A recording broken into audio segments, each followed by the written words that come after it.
Thank you, Dr. Shashi, for that beautiful performance. We would like to welcome the Reverend Father Devdas Paul to the stage for a speech on Indian heritage and its contribution to a multicultural society.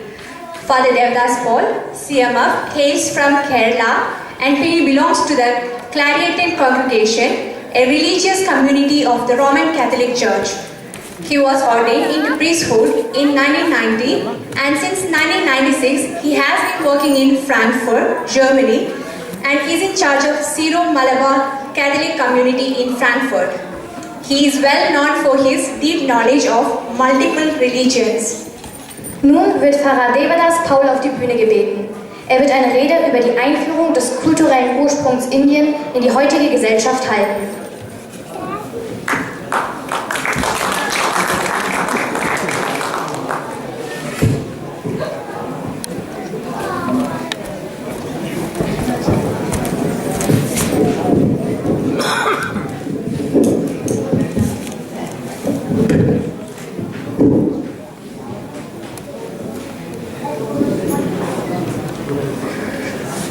Respected dignitaries, organizers of Sanathana Dharma program today, and dear friends who have come over here to attend this program. I am very happy to be present here on this auspicious day as the Hindu Verein in Frankfurt is organizing this one-day program. I have been introduced, and for me a subject is given, the multicultural society and its contribution. And I must frankly admit that I am not competent enough to give a talk on this subject. There are so many experts present here, they can very well speak on this subject. But I would like to share with you one or two points that came to my mind when I thought of this program. And I thank the organizers who invited me, and I wish you all, the organizers as well as the participants, all the best and the blessings of the Almighty God. Sanathana Dharma program is an opportunity for all of us once again to get in touch with the rich heritage of our country. And for that, the organizers took real effort to arrange talks on various important aspects of our culture. And so they deserve our appreciation and congratulations. India is a vast country with a very rich and profound cultural heritage. It's a land of culture. From its richness, it has contributed to the other nations and peoples. Further, the greatness of India has been in accepting the best from others, even from those who invaded us, and intermingling the new customs and styles with the existing. This is visible in all the aspects: language, music, dance, painting, sculptures, and architecture. To cite a few facts about India, which we already know. India has an area of 3,287,000 square kilometers. It has got a population of 1.21 billion people. At present, there are 29 states, 22 official languages, 1,652 individual mother tongues. It is the birthplace of 4 major religions of the world: Hinduism, Jainism, Buddhism, and Sikhism.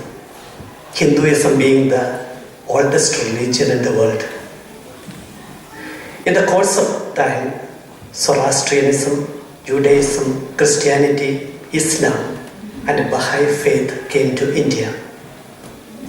According to the 2001 census, 80.5% of the population of India practice Hinduism.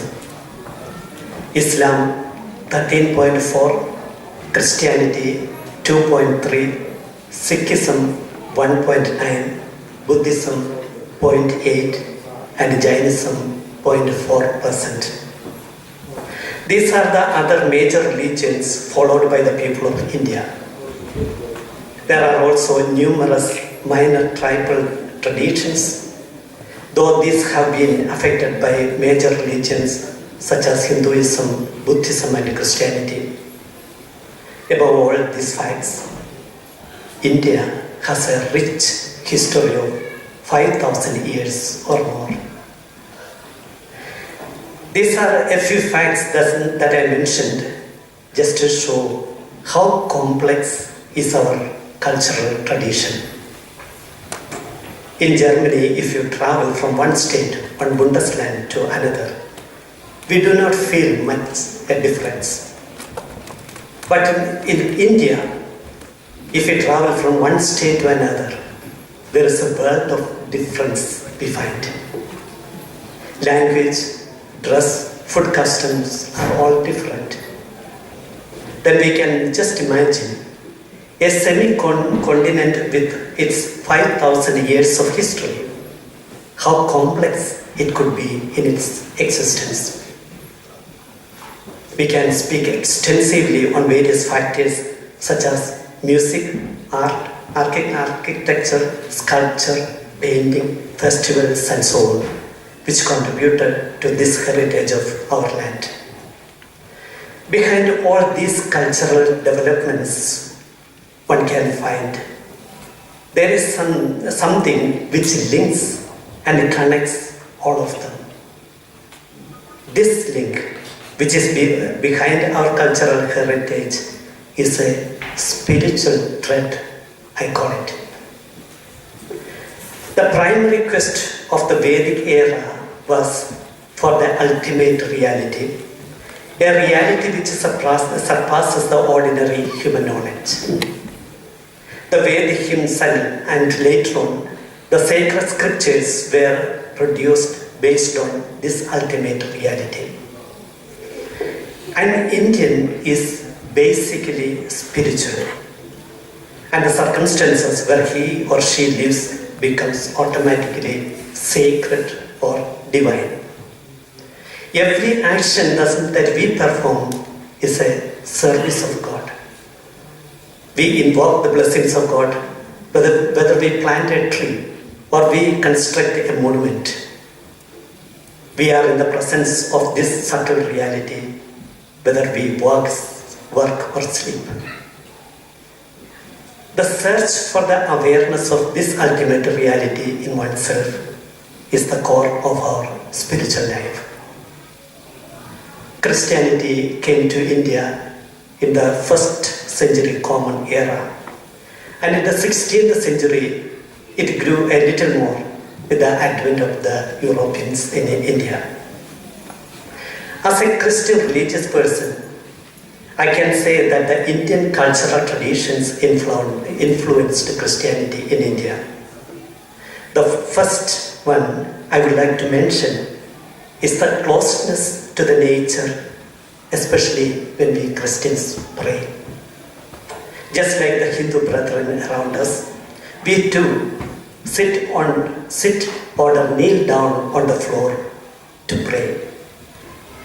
Not only at home, but it is practiced in the churches too. We find in our churches in India, we don't find benches or chairs. The greeting with the folded hands, the use of oil lamps, chanda melam, muttukuda are common in the Christian services. The use of thali or mangala sutra, the mantra godi for the marriage ceremonies, and the ritual like kanya dana, pani grahana, making marital vows are practiced in the Christian marriage. We are living in Europe, in the Western culture, which has a totally different way of life compared with the Indian traditions. With our presence in this Western world, whether in Europe or in the Americas, it is a relevant question for us. from our rich cultural heritage, how can we contribute to this Western world? At the present time, the Western world needs our people in the nursing field as computer experts and technical assistants. Is that all what we can contribute to them? The world of the West is characterized by what I call a centrifugal nature. Centrifugal is a force from within to the outside. The Western people express their emotions through words and gestures. This is very much evident in their religious services too. In the traditional Western religious life, there is much importance for vocal prayers to reach out to God through singing and praying.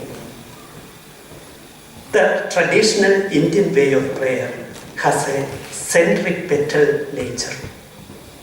It is a force towards the center, not going to the externals, but coming back to the self.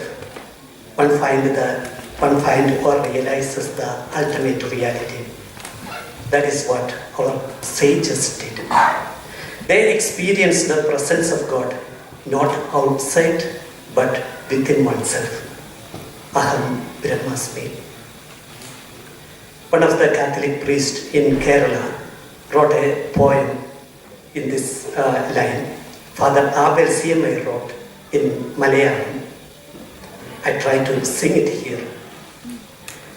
ഈശ്വരനെ തേടി ഞാൻ നടന്നു, കടലുകൾ കടന്നു ഞാൻ തിരഞ്ഞു, അവിടെയുമില്ലിവിടെയുമില്ലീശ്വരൻ, വിജനമായ ഭൂവിലുമില്ലീശ്വരൻ.